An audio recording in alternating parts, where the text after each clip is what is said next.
अर्धा चमचा हळद,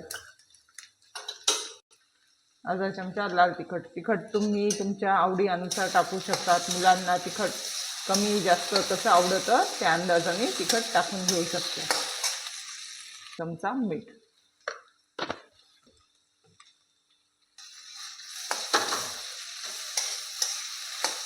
आता हे बटाटे आपण मीडियम गॅसवर 2-2 मिनिटांनी हलवत राहायचे, परतत राहायचे व त्या पद्धतीने शिजून द्यायचे. आता मी गॅस मीडियम करते. आपल्याला यावर झाकण ठेवायचं नाहीये, फक्त परतून हे बटाटे आपल्याला शिजवायचे आहेत. एका बाजूला आपण पोळ्या करत असलो व एका बाजूला बटाट्याची भाजी केली तरी ते बरोबर सारखं हलवलं जातं व परतून ते शिजलं जातं.